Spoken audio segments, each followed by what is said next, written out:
Salam saudara terkasih dalam Kristus Yesus. Kita jumpa saat ini pada Advent ketiga dalam suasana penantian dan suasana Natal yang begitu indah, di mana banyak orang sudah merayakannya, mulai daripada anak sekolah minggu, orang dewasa, dan sampai kepada lansia.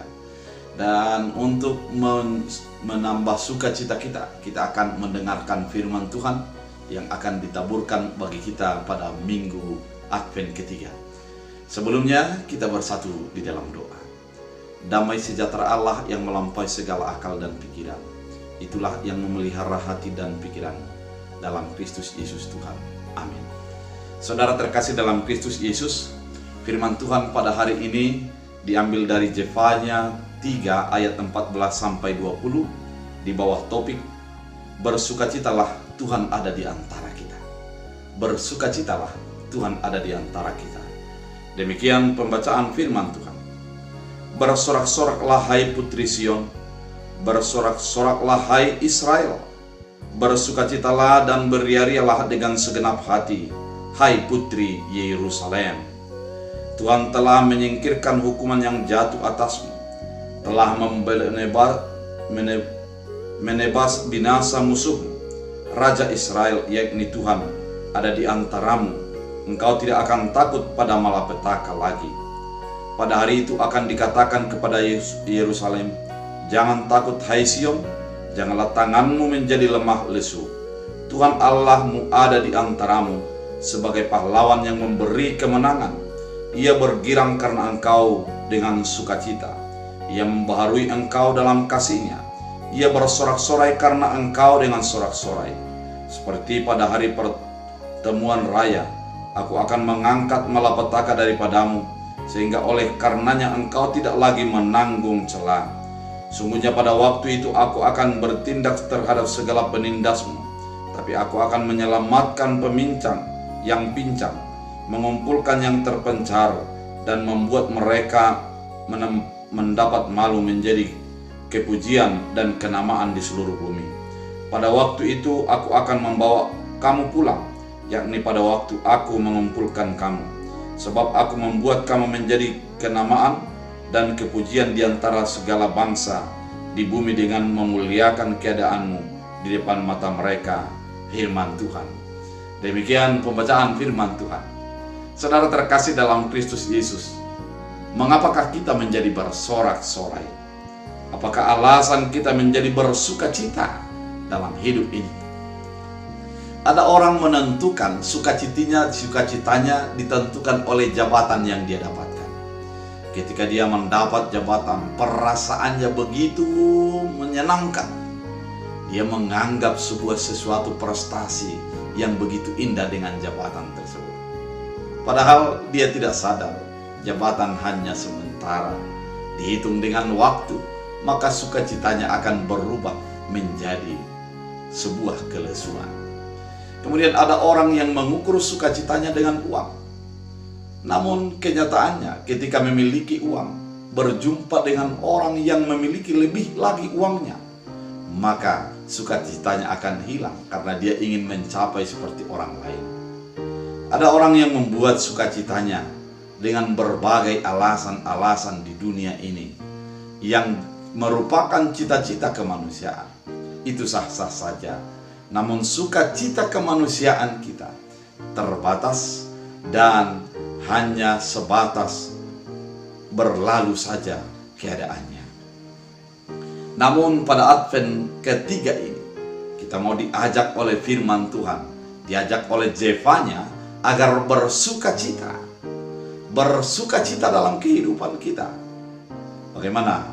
Apakah mampu bersukacita?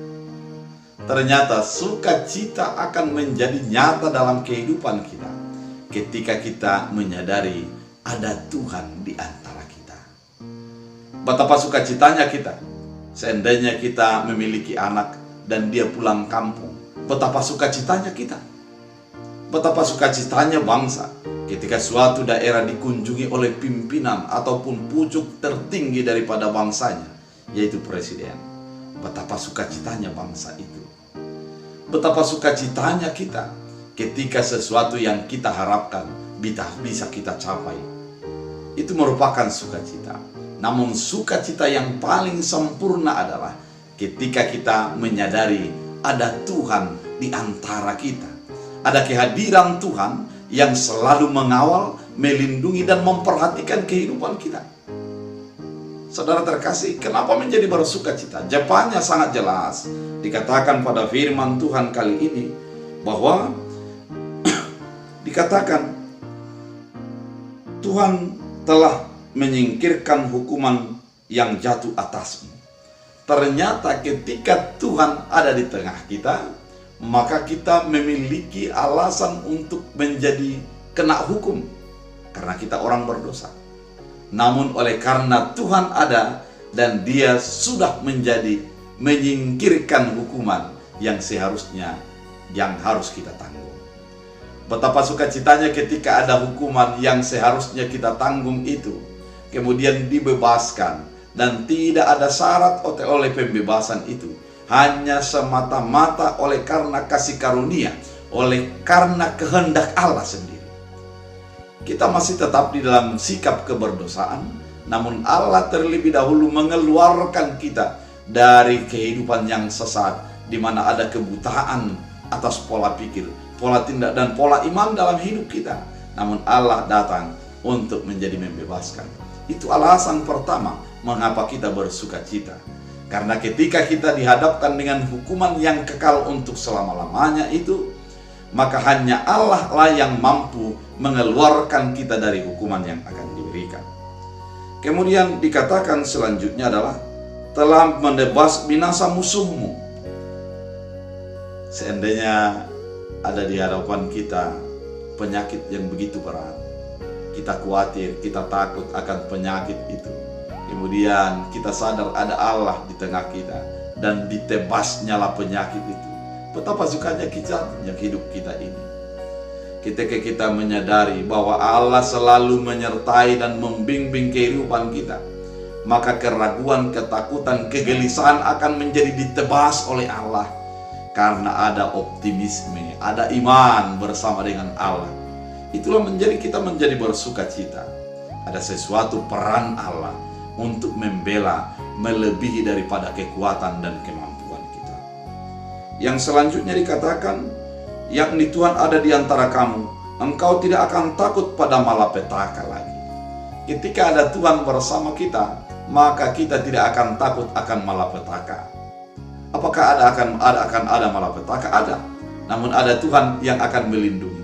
Ada Tuhan yang selalu berada di tengah kita, yang mengerti akan kekuatan dan kemampuan kita, yang menopang kita di dalam saat kita lemah, sehingga malapetaka tidak akan menjadi menguasai kita, namun kita akan menguasai keadaan yang terjadi karena ada Tuhan di tengah kita. Betapa sukacitanya kehidupan ini ketika kita mampu menguasai keadaan, bukan dikuasai keadaan. Betapa sukacitanya kehidupan kita ini ketika hidup kita menjadi orang yang selalu disertai oleh Allah. Pada ayat 16 dikatakan, pada hari itu akan dikatakan kepada Yerusalem, jangan takut hai Sion, janganlah tanganmu menjadi lemah lesu. Tuhan Allahmu ada di antaramu sebagai pahlawan yang memberi kemenangan. Allah itu memberi kemenangan ketika di antara kita. Ketika Allah hadir, ternyata adalah untuk membela kita, sehingga kita menjadi menang melawan perkara, melawan persoalan, melawan tantangan hidup. Karena Allah itu adalah pemenang, Allah itu dahsyat, Allah itu luar biasa dalam hidup ini, sehingga kita dimenangkan.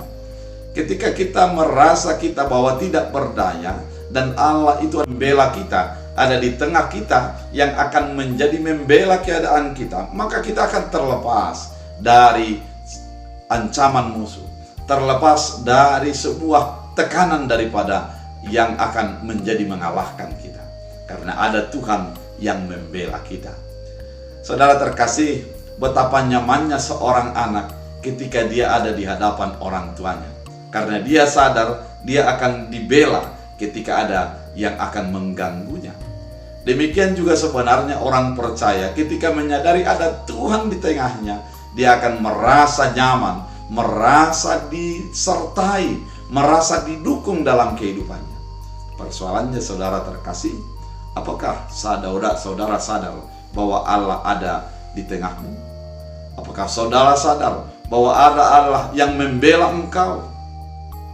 Ketika kita tidak sadar, memang kita akan terjebak untuk menyelesaikan persoalan kita sendiri, dan kita mengatakan bahwa tidak ada Allah yang membela kita. Karena apa? Karena iman kita tidak terasah untuk menyadari kehadiran Allah di dalam pergumulan yang terjadi dalam hidup kita. Oleh karena itu, saudara terkasih dalam Kristus Yesus, sadarilah ada Allah di dalam hidupmu. Ada Allah yang akan menjadi membela, memberikan kemenangan, dan membebaskan engkau dari pergumulan-pergumulan kehidupan. Pada ayat selanjutnya dikatakan, bergirang Tuhan Allah ada di antaramu sebagai pahlawan yang memberi kemenangan.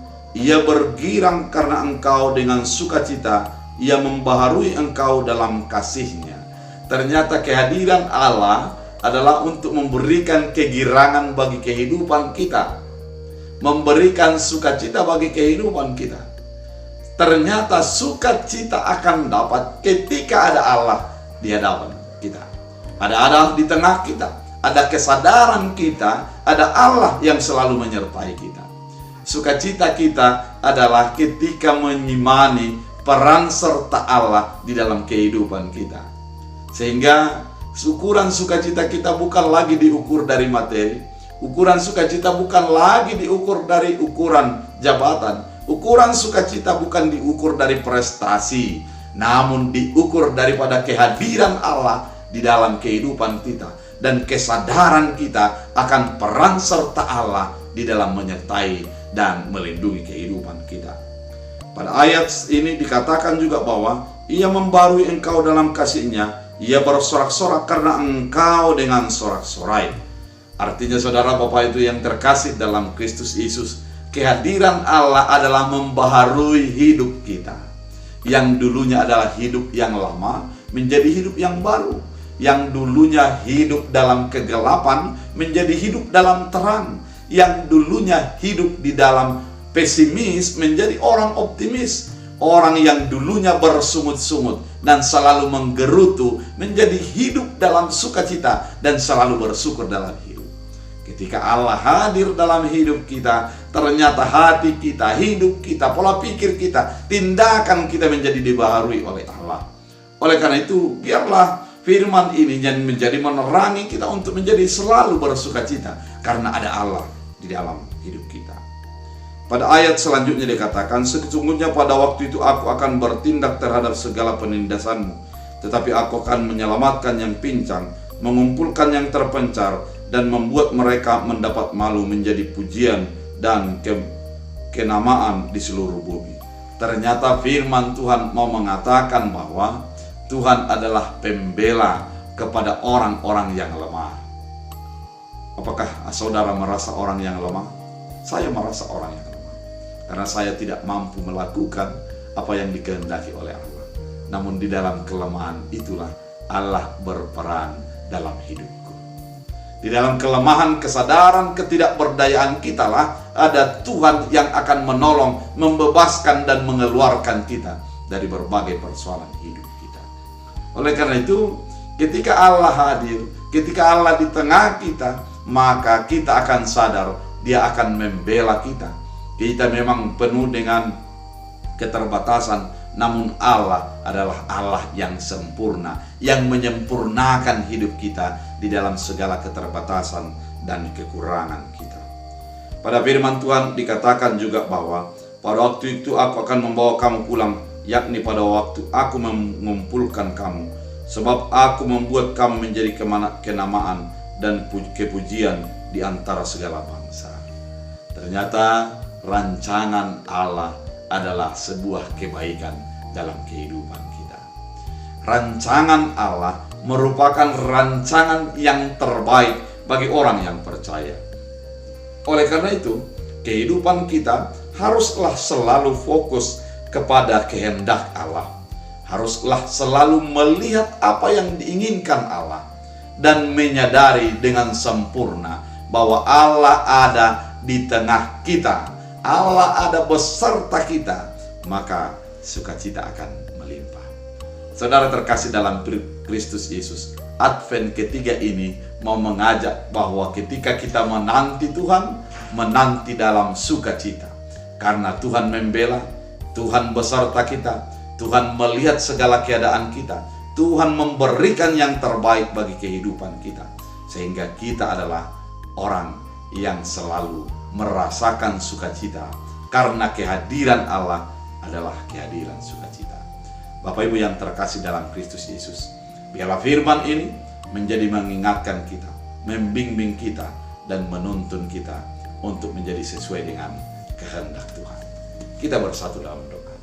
Terima kasih Tuhan atas firman yang Engkau nyatakan, mengingatkan kami, membimbing kami untuk selalu bersukacita atas kehadiran Tuhan. Sukacita kami, bergembira kami adalah oleh karena kesadaran kami Tuhan beserta kami. Tuhan Yesus, biarlah firman ini mengingatkan kami bahwa kehadiran Tuhan menjadikan kebaikan bagi hidup kami. Biarlah Yesus Kristus datang dan hadir dalam hidup kami. Dalam Kristus Yesus Tuhan. Amin. Tuhan Yesus memberkati.